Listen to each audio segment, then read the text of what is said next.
Hello and welcome to Fit News. I'm your host, Jen Shaver, and I am so excited to have a special guest join me today. Erin Gehring from More Than Style is here with me. And Erin spent her entire career as a buyer for several specialty retailers before starting her own personal styling business. She has expertise in brand image, apparel production, garment construction, fabric, and fit, making her uniquely qualified to empower women with knowledge that encourages them in their personal style. The right outfit shifts your confidence. The best outfit enhances your personality. Clothing is so much more than style. Now, you might be wondering, what does fashion have to do with fitness and wellness? Well, I am a big believer that when you look good, you feel good. And that lends itself to more positive self-talk, which then lends itself to more positive behaviors. So you're more likely to exercise, you're more likely to eat well. That's why fashion does play a role in our health, because it has a role in how we're feeling day to day. So I read this really great quote: when clothes don't fit, there's nothing wrong with you, there's something wrong with the clothes. And I think, Erin, that you might agree with that. And many midlife women would also agree with that quote, because we're hitting midlife, our bodies are changing, our hormones have things going crazy. You know, we're walking into our closets and things that are in there, you know, might not fit the way that they used to fit, or the way that we want them to fit. So I know that you are going to share some keys to dressing well, that are, you know, going to help us feel good in our clothing. 100%. I think that this, like, dressing well for your body is another form of self-care. So I certainly am sure that your audience in this community is, you know, into the self-care, but knowing how to dress well so that you feel confident in the way you show up it's more about you than it is anybody else. So once you figure it out, I think it's really good for you.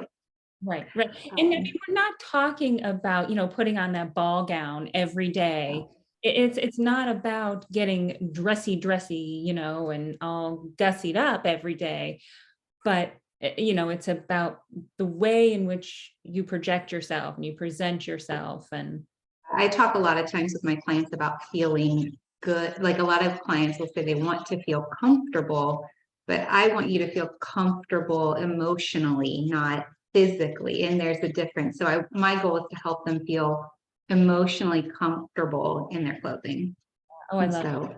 So, yeah. So I did want to share with you, your community here, some 3 simple tips to dressing well for your body, or for yourself. And I think there's 3 keys really of self-knowledge that you should have to do that. It's complex. Obviously, fashion is complex, but it doesn't need to be so hard if you can narrow in a little bit. So the first thing that I teach clients is knowing their body shape. So a lot of women have heard references to being pear-shaped or apple-shaped, or I don't use fruit as my guiding principle. I use basic geometry. I don't know. No vegetables. Yeah, you can stick to the fruit, but I'm going to stick to vegetables. You handle the geometry. Sounds good. So there's 5 key shapes to, you know, that any woman has. They're inverted triangle, rectangle, circle, and hourglass. I have a simple worksheet I sent to you. I think we could share it in this community if you want, but the worksheet will walk you through how to take the measurements and the questions to ask to figure out your specific shape. A lot of times I find that women think they're one thing and they're something else. And knowing that is like kind of the knowledge to help you choose the right things for your body.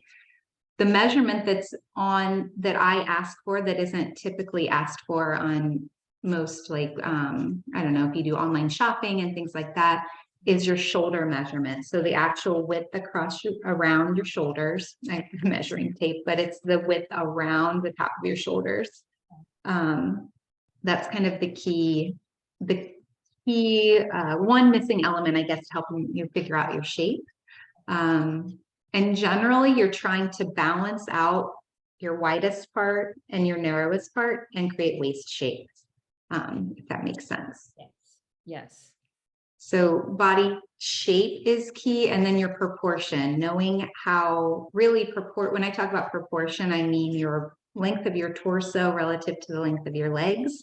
A lot of women, really it's that torso length that kind of shifts the way clothes look on you. So if you're short-waisted or longer torso, longer waisted, it changes the way things look on your body. So when you know those two things, you can choose products or choose items that fit your shape. Does that make sense? Yes. Yes. Yeah, and knowing your torso is really about, I guess I'm gonna stand up, but you can kind of, if you stack your hands on top of each other, right under your bust, and pay attention to where your belly button is. If your belly button's below your bottom hand, you have a long torso. If it's kind of right in the middle, you're average, and if it's up by your top hand, you're more short on the short-waisted side. Oh, okay. Okay. So, cool.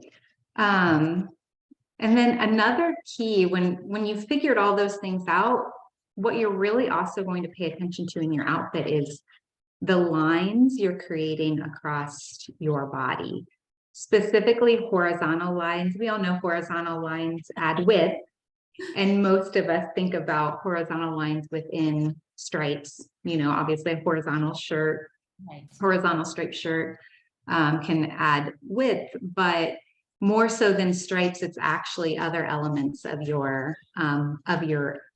garment, like where the sleeves hit you on, like a short sleeve, if it hits you at the widest part of your chest, if that makes sense. Like if you're wide across your chest and you're wearing a short sleeve shirt that goes right in line with that, you're adding so much width to your body up here. It's not as flattering, if that makes sense. Right. And it can be also like where the hem hits you on your shirt, if it's hitting you at the widest part of your hip. That's another way you add width to your body that is, it just doesn't, it's not flattering, if that makes sense. Right. So simple solutions to that is like, giving a little tuck, a half tuck, a side tuck, ways to just break up that line. Right. If it's hitting you, if your shirt or your top is hitting you right at your widest hip. Okay. Am I making sense? Yes. Yes. And then, are we also talking about, like sleeve length in terms of like 3/4 sleeve, or, what do they call, like a cap sleeve, or, I mean, I've seen coming back shoulder pads and some things, any of all of those are also. All of those things create a proportion or a look. So a shoulder pad is a great example of a trend that you could try. If you, particularly though, if you are more of a triangle shape, so your shoulders are narrower than your hips, then a shoulder pad will add a little bit of width to your top and balance out your hips. So shoulder pads on someone like me, I'm actually an inverted triangle. So I have wide shoulders and narrow hips.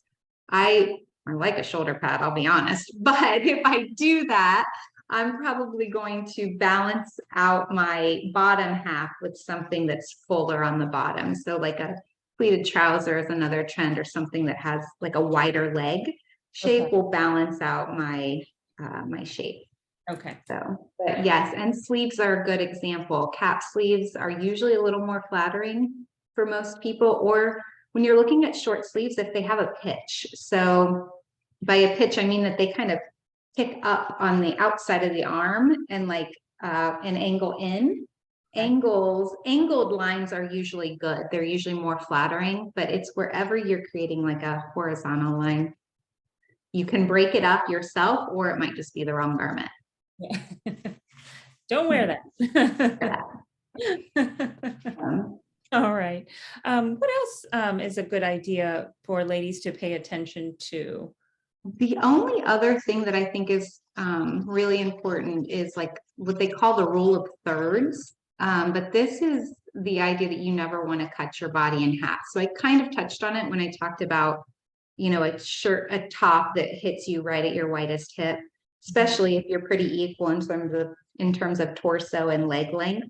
It's gonna cut your body in half. So you always want to look at yourself in the mirror and see if you are any part of your outfit is cutting you in half.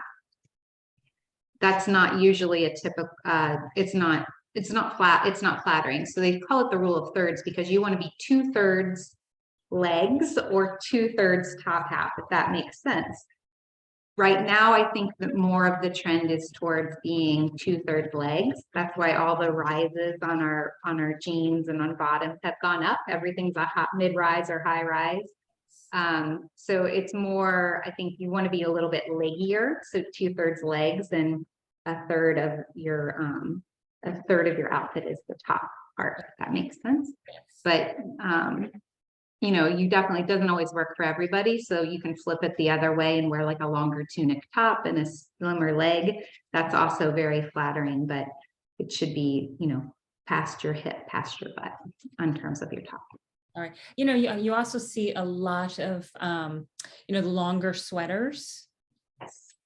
So what would those be ideal to wear with those? If you want to wear one of those longer sweaters, what's the best way to style those? I still think a longer sweater you'll wear with a skinnier leg. So I would still, especially if you're average height, I would still wear a longer sweater with like a skinnier leg, a legging, like an actual legging, or a narrower leg shaped jean or pant. I'm kind of, everybody's like, are skinny jeans over? I think that jeggings are kind of like over, but like a straighter leg, a narrow leg with a long tunic top still looks fantastic.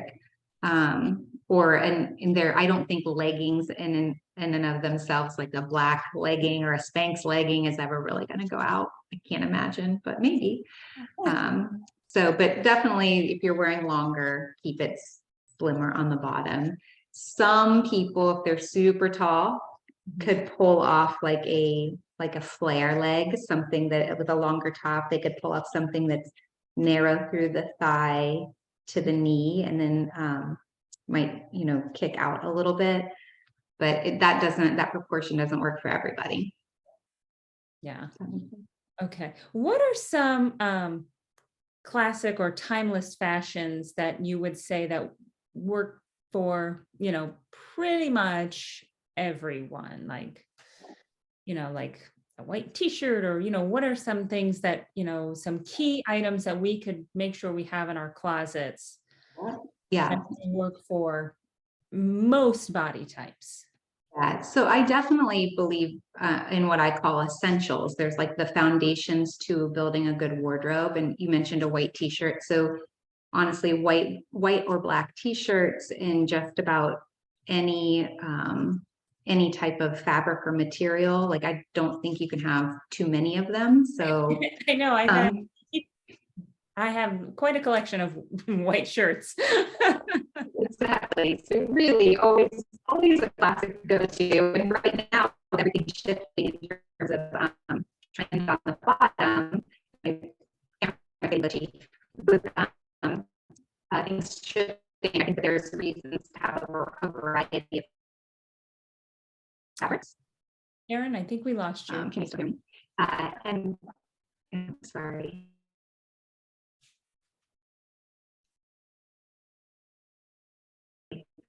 And then, you're still there?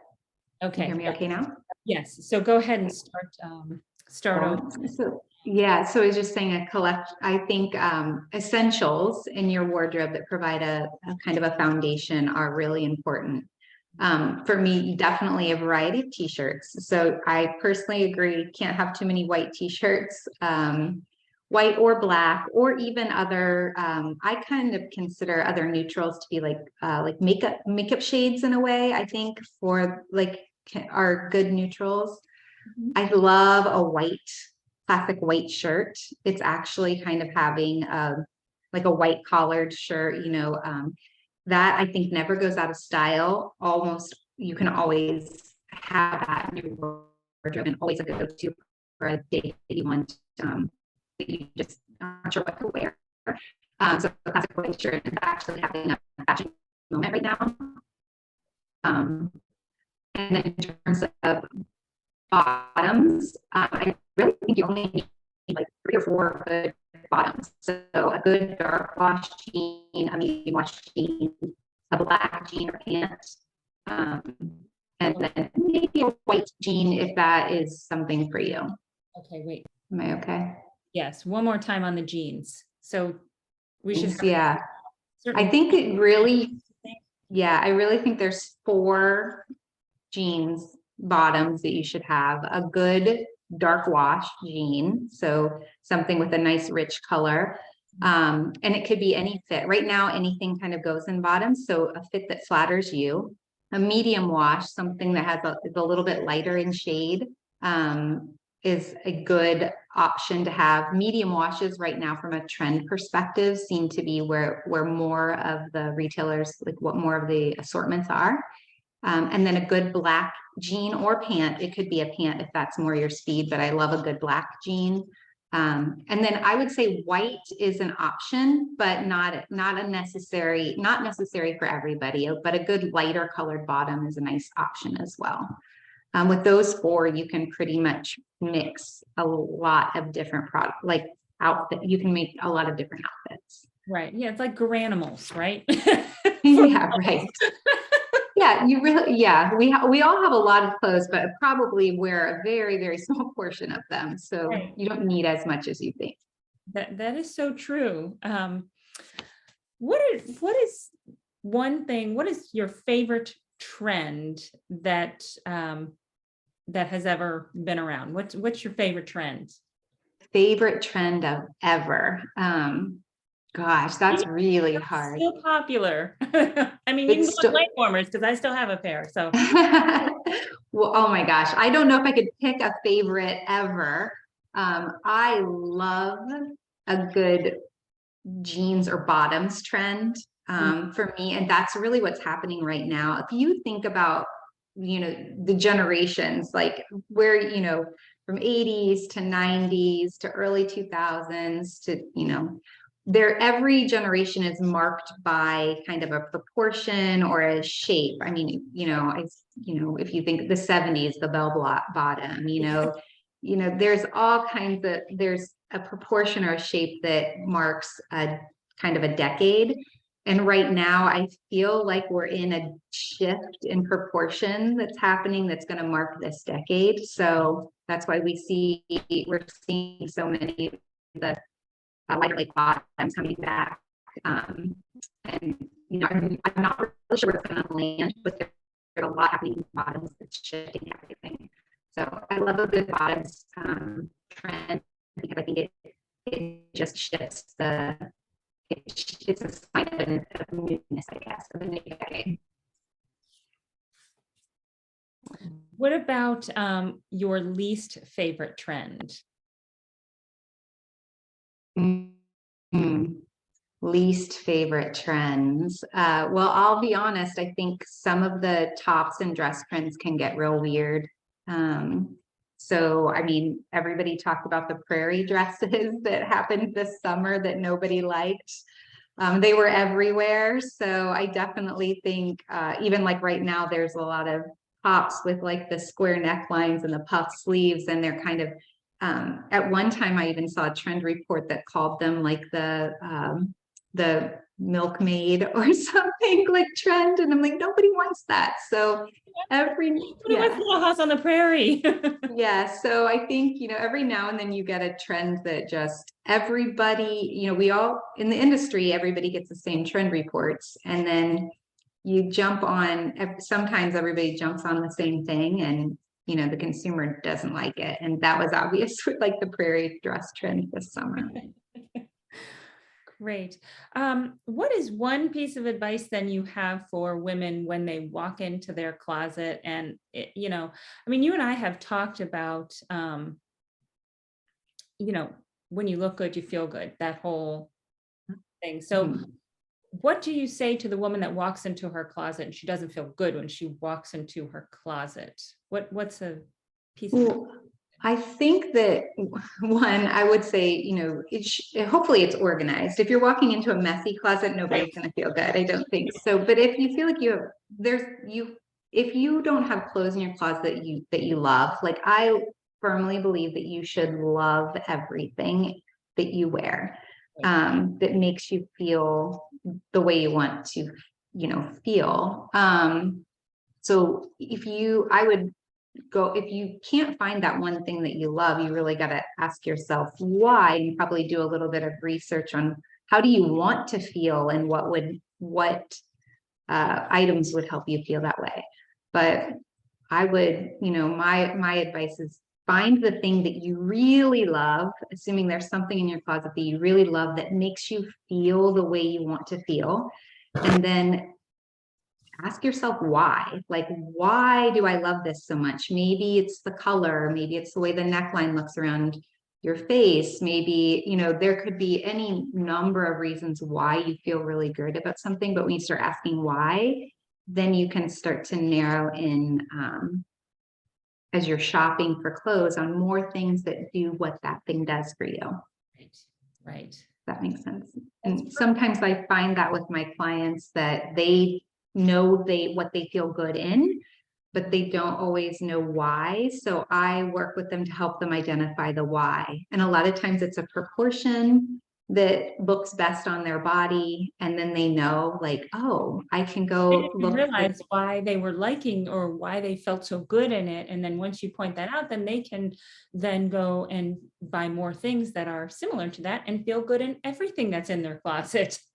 Yes, exactly. That's the goal. Yes. Perfect. So it's empowering.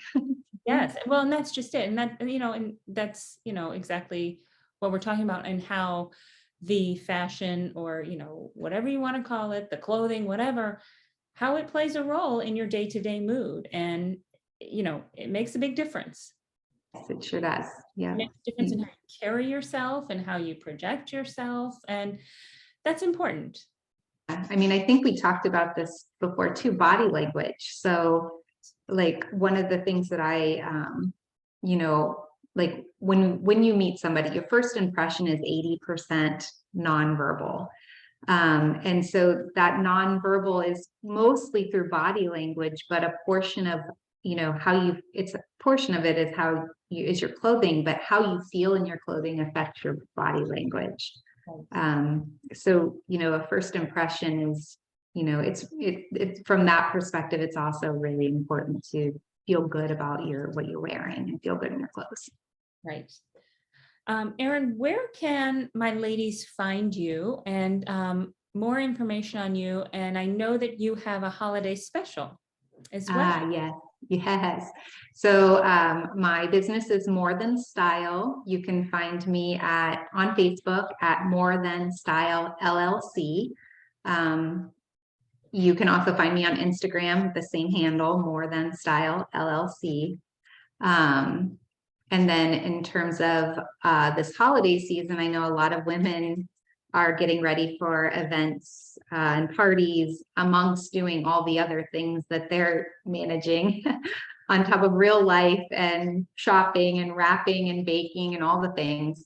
I'm offering mini styling sessions to help them, help narrow in or nail down that outfit that's perfect for your event. So they can, reach out to me for more details on that. But it would be a combination of working from your own closet or I'll help you shop for new. So a mini styling session to nail your holiday looks.